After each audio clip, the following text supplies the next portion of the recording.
Em 1406, um príncipe da dinastia Ming, chamado Zhu Su, publicou um livro especificamente concebido para salvar um império inteiro da ameaça da fome.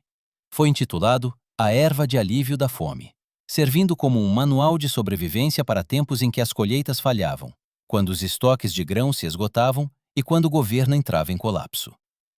Uma planta em particular aparecia em quase todas as páginas. Isso não era porque continha mais calorias ou porque podia ser armazenada por mais tempo, mas porque realizava uma ação que a biologia sugere que um vegetal não deveria fazer.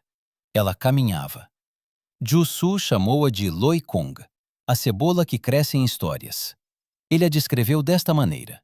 No topo das folhas há 4 ou 5 pequenas cebolas que crescem em 3 ou 4 camadas. Esta planta não esperava para ser colhida por mãos humanas. Não esperava para ser replantada por fazendeiros. Ela se replantava todos os anos, para sempre.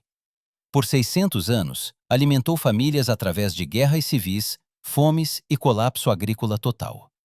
Não exigia compra anual e nenhuma permissão oficial. Mas hoje você não a encontrará em nenhum supermercado. Você não a encontrará em campos agrícolas industriais. Isso porque no século XX construímos um sistema alimentar que vê a comida gratuita como um problema a ser resolvido. Hoje estamos abrindo arquivos sobre a cebola-árvore, a planta que literalmente caminha pelo seu jardim, e explorando por que uma indústria de 481 milhões de dólares precisa que você esqueça que ela sequer existe. Para entender por que perdemos esta planta, você primeiro precisa entender como ela quebra as regras estabelecidas. Pense nas cebolas que você geralmente compra no supermercado. Elas crescem um bulbo subterrâneo. Elas lançam uma haste de flor. Elas produzem sementes. Você colhe essas sementes, as armazena e as planta novamente na primavera seguinte. É um ciclo estritamente anual. Compra, planta, colhe e repete. A cebola-árvore, conhecida cientificamente como Allium proliferum, não joga esse jogo. Em vez de produzir uma flor, a haste empurra um aglomerado de pequenos bulbos do tamanho de bolinhas de gude. Eles crescem em camadas, uma em cima da outra, às vezes atingindo 3 ou 4 camadas de altura, exatamente como Zhu Su descreveu 6 séculos atrás.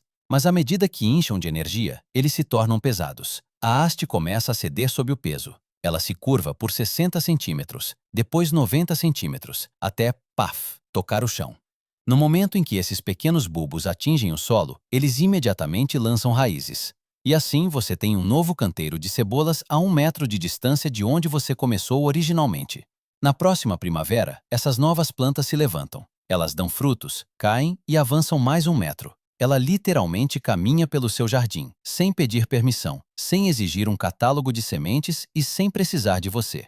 Tudo. Botânicos acreditam que ela se originou em algum lugar entre a Índia e o Paquistão. Os romanos a levaram para o oeste. Comerciantes eventualmente a trouxeram para a China. Em 1790, ela estava crescendo em jardins de casas de campo inglesas e americanas. E por 2 séculos, ela permaneceu lá. Os bulbos subterrâneos são comestíveis. Os brotos verdes são comestíveis. Os bulbos aéreos são comestíveis. Você pode colhê-la em março, em maio ou em outubro. Todas as partes são utilizáveis em todas as estações, por décadas. Uma compra resulta em cebolas infinitas. Então pergunte-se, se esta planta tem alimentado famílias por 6 séculos, por que ela se foi? A resposta não é biológica, é mecânica. Em 1900, o cultivo comercial de cebolas começou a se industrializar. Os fazendeiros pararam de plantar para pessoas e começaram a plantar para máquinas. Eles precisavam de equipamentos que pudessem lidar com campos enormes, colhendo cebolas por tonelada. Colheitadeiras mecânicas, equipamentos de classificação e tops que podiam cortar a folhagem em segundos tornaram-se o padrão. Mas as máquinas são burras. Elas têm requisitos muito específicos. Elas precisam de uniformidade. Cada bulbo deve ter o mesmo tamanho para passar por uma máquina de classificação projetada para padrões de 3 polegadas. Elas precisam de previsibilidade. A colheita deve acontecer em um dia específico para que as equipes possam ser agendadas e o equipamento possa se mover para o próximo campo. Mais importante ainda, elas precisam de uma parte superior que fique reta, para que um cortador de campo mecânico possa cortar a folhagem em uma única passagem. A cebola-árvore falha em cada um desses testes. Seus bulbos têm tamanhos diferentes, variando de tamanho de bolinha de gude a 0,5 a 3 centímetros de diâmetro. Eles são pequenos demais para máquinas de classificação comerciais, construídas para bulbos uniformes de 3 polegadas. Seu tempo de colheita é contínuo. Você colhe brotos na primavera, bulbilhos no verão e bulbos subterrâneos no outono. Não há um único dia de colheita em que uma colheitadeira mecânica possa passar e coletar tudo de uma vez. Além disso, as partes superiores não ficam em pé. Elas se curvam, elas enraizam, elas caminham. Um cortador de campo mecânico projetado para cortar as partes superiores a uma altura uniforme destruiria metade da colheita. Na década de 1950, empresas como Top Air e Palmer construíram colheitadeiras especializadas que custavam centenas de milhares de dólares. Essas máquinas podiam levantar, cortar, remover detritos e carregar cebolas simultaneamente em segundos. Mas elas só funcionavam em um tipo de cebola, a anual, aquela que fica no lugar, aquela que coopera. Em 1974, Lee Shukneck e Sons haviam projetado um sistema total de colheita mecânica de cebolas. Toda a indústria tinha cortadores de campo mecanizados, enleiradores e colheitadeiras com orientação GPS. Na linguagem da agricultura industrial, a cebola-árvore não era apenas ineficiente, era incompatível. Então, elas nunca foram cultivadas comercialmente. Elas foram deixadas em jardins de casas de campo e nas margens, entre entusiastas que não se importavam com os cronogramas de colheita. Mas as máquinas são apenas metade da história. O verdadeiro assassino é o dinheiro. Em 2024, o mercado global de sementes de cebola foi avaliado em 481 milhões de dólares. A projeção é que atinja 677 milhões de dólares até 2031. Esse não é o valor das cebolas, é o valor das sementes. As sementes devem ser compradas todos os anos. O mercado é dominado por variedades híbridas. Os híbridos respondem por 61% das vendas globais de sementes de cebola. Em algumas regiões, como a Ásia-Pacífico, os híbridos controlam 76% do mercado.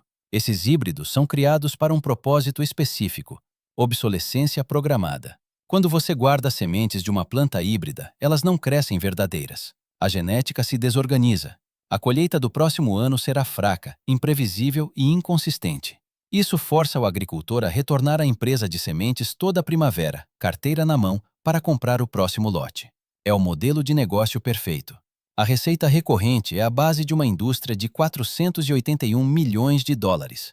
Agora considere a cebola-árvore. Você compra um punhado de bulbilhos uma vez, talvez por 10 dólares da Burpee ou 9 dólares da Seed Savers Exchange. Você os planta.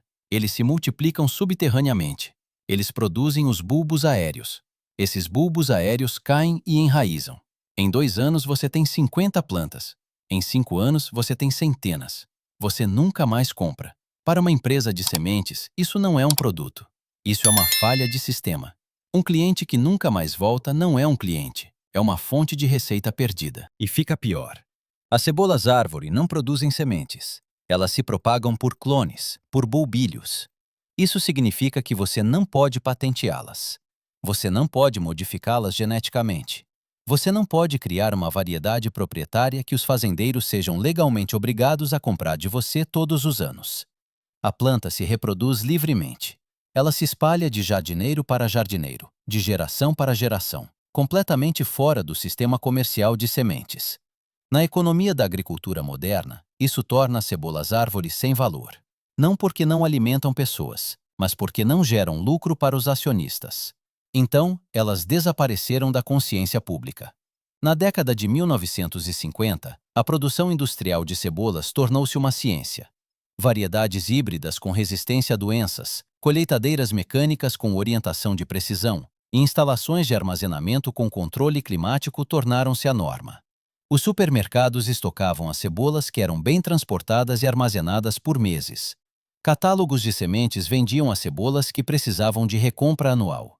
E aceitamos um sistema onde trocamos plantar uma vez por pagar para sempre. As cebolas anuais tornaram-se mais baratas, mais uniformes e mais disponíveis do que em qualquer outro momento da história. Restaurantes podiam contar com suprimento consistente.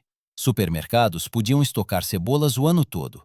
E nessa enxurrada de cebolas baratas, uniformes e mecanizadas, a cebola-árvore desapareceu. Não porque falhou, mas porque obteve sucesso da maneira errada. Ela obteve sucesso em ser perene, em se propagar e em não exigir insumo industrial. E essas não são características em um sistema projetado em torno de compras anuais. Mas veja o que realmente perdemos. Perdemos uma fonte de alimento perene. As cebolas anuais exigem arar o solo todos os anos, o que destrói a vida microbiana, libera carbono e causa erosão.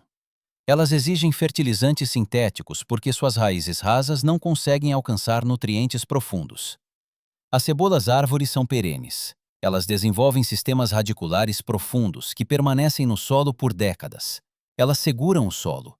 Elas acessam nutrientes que as culturas anuais não conseguem alcançar.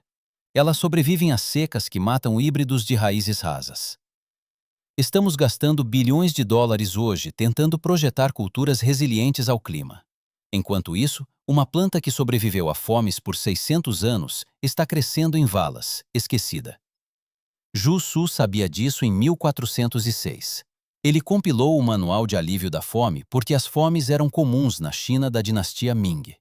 Os estoques de grãos falhavam, as rotas comerciais colapsavam, exércitos queimavam campos. As plantas que salvavam as pessoas não eram as que exigiam cadeias de suprimentos complexas, replantio anual ou sementes compradas. Eram as que voltavam por conta própria. As cebolas árvore não se importam se você esquece de replantá-las. Elas não precisam que você compre sementes. Elas não exigem infraestrutura industrial. Elas apenas caminham lentamente, persistentemente pelos jardins e pelos séculos, sem pedir nada. E classificamos isso como um problema. Hoje as regras estão mudando. O sistema que construímos, monoculturas anuais, dependência de híbridos e uniformidade mecânica, está mostrando rachaduras. O solo está erodindo, a água é escassa, os custos dos fertilizantes estão aumentando. Os fazendeiros estão presos em ciclos de dívida, forçados a comprar sementes, produtos químicos e equipamentos todos os anos, apenas para permanecerem operacionais. E no meio dessa crise, a cebola árvore está voltando aos holofotes. Porque as características que eliminamos do nosso sistema alimentar, raízes profundas, cobertura permanente e autossuficiência, de repente parecem menos ineficiência e mais como sobrevivência. Você pode comprá-las online hoje. Burp vende pacotes de 10 a 20 conjuntos de bulbos por cerca de $13. A Seed Savers Exchange, uma organização sem fins lucrativos dedicada a sementes de herança, as vende por $9. Elas são frequentemente rotuladas como novidades ou curiosidades para jardineiros aventureiros. Não acredite nessa rotulação. Estas não são novidades. Elas são tecnologia de sobrevivência de 600 anos. Elas alimentaram camponeses chineses através do colapso dinástico. Elas alimentaram chalés ingleses através da Revolução Industrial. Elas alimentaram pioneiros americanos quando as carroças de sementes não apareciam. Não eram culturas especiais, eram alimentos básicos. E a única razão pela qual parecem estranhas agora é porque passamos um século projetando a agricultura em torno de máquinas e lucros trimestrais em vez de resiliência e permanência. Não será a indústria que trará esta planta de volta. O mercado de sementes de cebola de $481 milhões não tem incentivo para promover uma planta que elimina a receita recorrente. Virá de você, de jardineiros, de produtores domésticos e de pessoas que plantam 10 bulbilhos nesta primavera e acordam 5 anos depois com um canteiro que os alimenta para sempre. Virá de pessoas que percebem que a tecnologia agrícola mais avançada não é a agricultura de precisão ou a modificação genética ou os tratores guiados por GPS. É uma planta que cuida de si mesma. Se você plantar cebolas árvore nesta primavera, elas retornarão no próximo ano, e no ano seguinte, e no ano seguinte. Seus filhos comerão delas, talvez seus netos também. Não porque você continuou replantando, mas porque a planta nunca pediu para você. A dinastia Ming caiu, o Império Romano desabou, a Revolução Industrial mecanizou o mundo, e através de tudo isso, a cebola árvore continuou caminhando lentamente, persistentemente, alimentando qualquer um que a deixasse ficar. Uma compra, cebolas infinitas para sempre. Isso não é um produto. Isso é uma promessa escrita em raízes que se recusam a morrer. Se esta história mudou a sua forma de ver os vegetais simples no seu jardim, por favor, inscreva-se no nosso canal e curta este vídeo. Dedicamo-nos a desvendar a história e a tecnologia de sobrevivência que o mundo moderno tentou enterrar ou mecanizar até a sua extinção. Algumas plantas esperam por permissão para crescer, mas outras simplesmente caminham. Junte-se a nós enquanto plantamos as sementes do futuro. O próximo arquivo de conhecimento esquecido será aberto em breve.